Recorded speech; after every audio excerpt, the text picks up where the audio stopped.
¿Cuáles son las causas de la osteoporosis? Porque los dedos se arrugan en el agua. ¿Cómo se cultiva el cacao?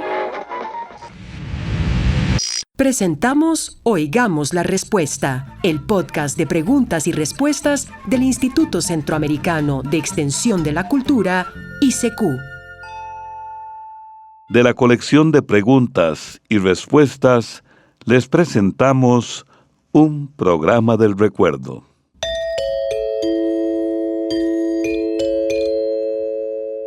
José René Gómez de Cartago, Costa Rica, hace esta pregunta.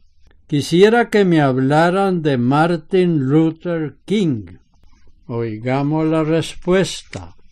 Martin Luther King apoyó con pasión la lucha de los negros estadounidenses para que los derechos de las personas y ciudadanos de su raza fueran respetados en Estados Unidos. Nació en el año 1929 en la ciudad de Atlanta.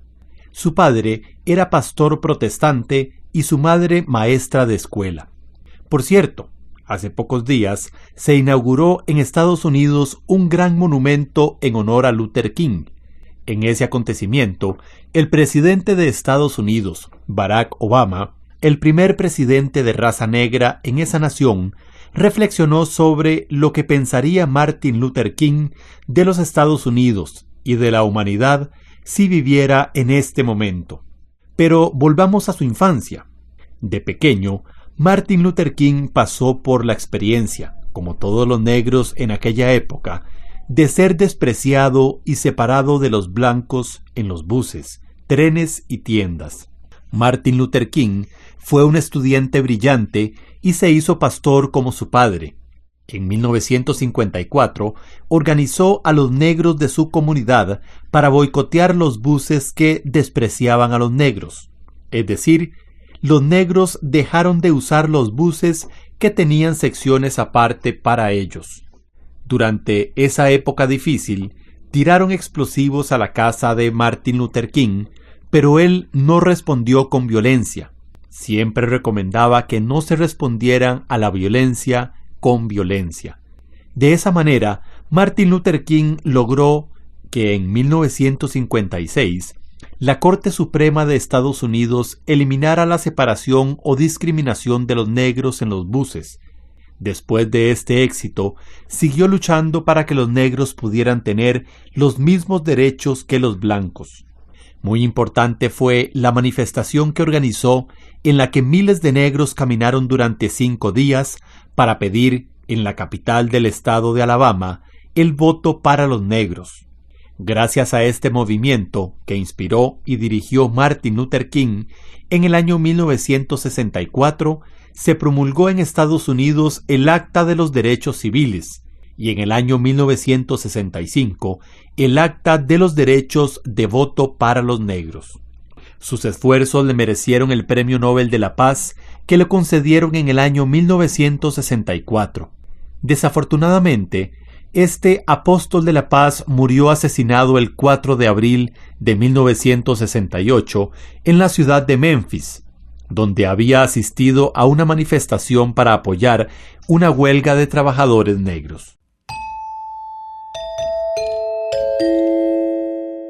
Desde Talamanca, Limón, Costa Rica, Lorenzo Mercis pregunta lo siguiente. ¿Cómo puedo hacer para que los chiles dulces se hagan tan grandes como los que venden en los mercados? Oigamos la respuesta. De la clase de semilla que se utilice para sembrar chiles dulces depende el tamaño de los frutos. Lo principal para que sus chiles sean grandes es que la semilla utilizada haya sido de una variedad que tenga esa característica. Si la semilla es de esa variedad y aún así no obtiene chiles grandes, el problema podría ser que no se les ha dado el cuidado necesario para que se desarrollen o que los chiles no se están sembrando en el terreno adecuado. El chile necesita de fertilizantes en todas las etapas del cultivo, y las cantidades dependen de la fertilidad del suelo. Un programa de fertilización recomendado es aplicar al trasplante o, a los 8 días, una fórmula de abono completo que contenga los 3 elementos mayores como la 12-24-12 o 10-30-10. Luego se debe hacer una tercera abonada a los 45 días, pero con fórmula 18-5-15-6-2. Cuando las matitas inician la floración alrededor de los 90 días, se abonan con Nutran, repitiendo a los 100 y 115 días. Además de estas fertilizaciones al suelo, es recomendable hacer fertilizaciones foliares, es decir, a las hojas de las plantas cada 22 días, con nutrientes como boro, magnesio, azufre, entre otros. Está escuchando un programa del recuerdo. Saludos, estimados amigos de Oigamos la Respuesta.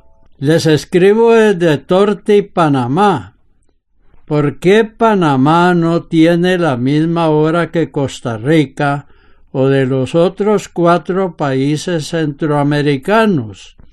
¿Será por el Ecuador o por falta de interés de los gobiernos panameños?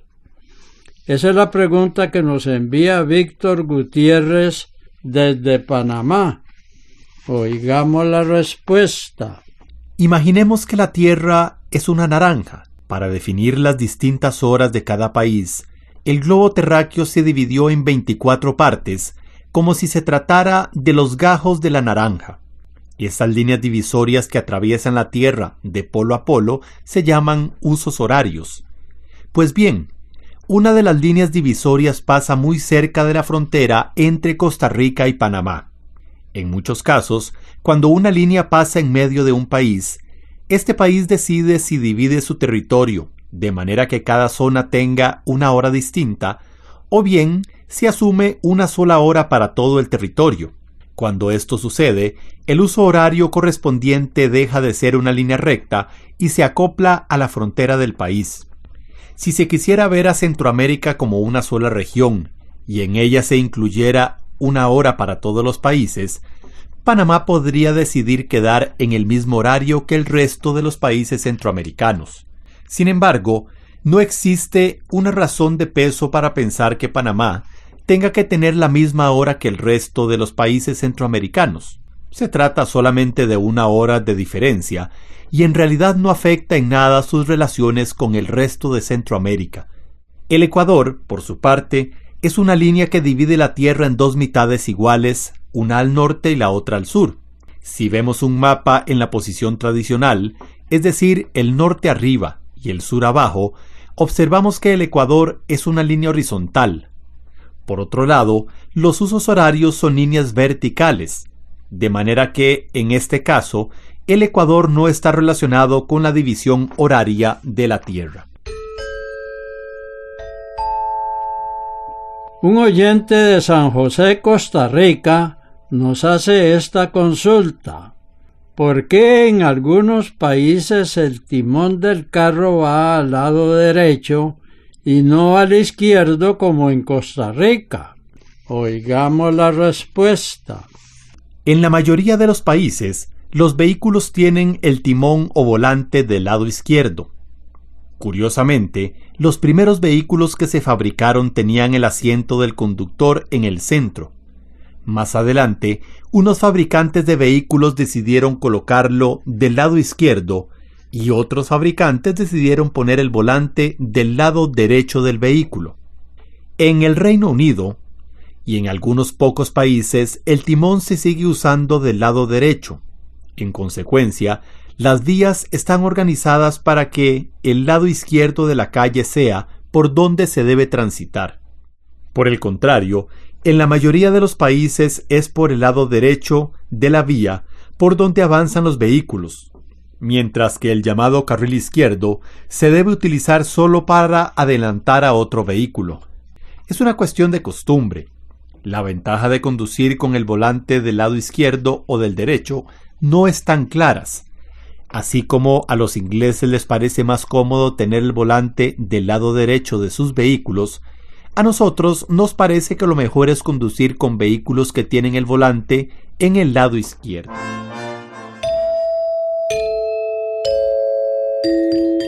José René Gómez, de Dulcenombre de Coronado, San José, Costa Rica, pregunta: ¿en qué fecha fueron los hombres a la luna? ¿Cómo se llamaba la nave y quiénes fueron?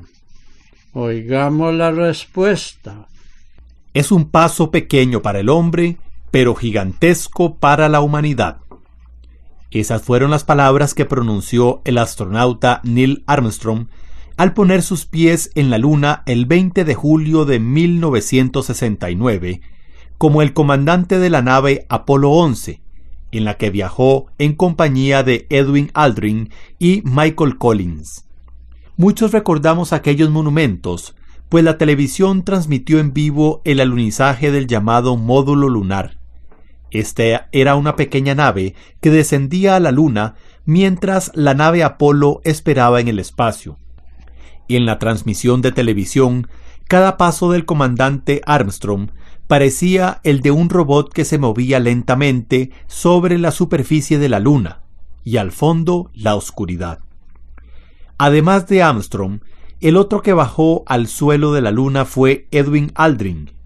Por su parte, Michael Collins se quedó manejando la nave Apolo. El lugar donde llegó el módulo del Apolo 11 se llama el Mar de la Tranquilidad. Es un lugar triste, llano y desolado. Por cierto, en aquella época, como homenaje a ese gran acontecimiento mundial, el músico costarricense Paco Navarrete compuso una hermosa pieza que lleva ese nombre, El Mar de la Tranquilidad. Armstrong, Collins y Aldrin ya están retirados de su profesión, y uno de ellos, Edwin Aldrin, ha criticado duramente a su propio país, Estados Unidos, por esa misión. Si hay tesoros en la Luna por los que valga la pena volver, pues definamos qué son exactamente esos tesoros antes de gastar un montón de dinero yendo a buscarlos, declaró en una entrevista. Además del Apolo 11, otras naves que llevaron astronautas a la Luna fueron el Apolo 12, Apolo 14, Apolo 15, Apolo 16 y Apolo 17. El Apolo 13 falló de camino, por lo que tuvo que regresar a la Tierra sin que los astronautas pudieran llegar al suelo de la Luna. Están escuchando y disfrutando un programa del recuerdo. San Antonio de Rivas, Pérez Celedón, Costa Rica, Julio Beita nos hace esta pregunta: ¿cómo fueron los inicios de la Sonora Santanera de México? ¿Quiénes fueron sus primeros integrantes y cuáles sus primeras grabaciones? Oigamos la respuesta. La Sonora Santanera es una de las orquestas que goza de mayor prestigio y tiene muchísimos seguidores en toda América Latina. Fue fundada hace 56 años, en mayo de 1955, en Barra Santa Ana, estado de Tabasco, en México. Sus fundadores fueron Carlos Colorado, director y trompetista, Sergio Celada, percusionista, y Silvestre Mercado, cantante. El primer nombre que tuvo la orquesta fue Tropical Santanera, pero apenas salieron de Santa Ana y comenzaron a tocar en la capital mexicana, adoptaron el de la Sonora Santanera. La Boa, Yo te conocí y El Mudo son de las primeras interpretaciones del grupo.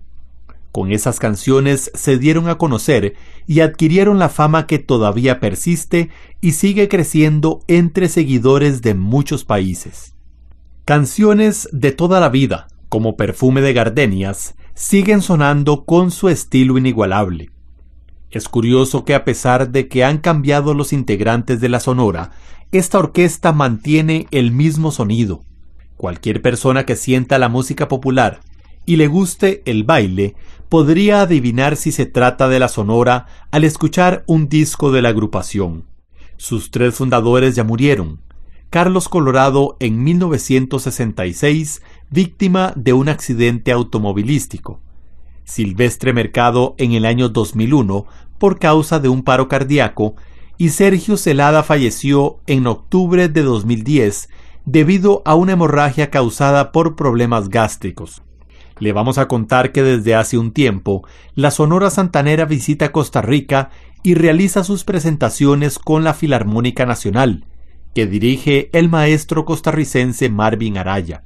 En el Teatro Popular Mélico Salazar, el entusiasmo fue tan grande que la gente bailaba en los pasillos del teatro al ritmo de la sonora y de la filarmónica.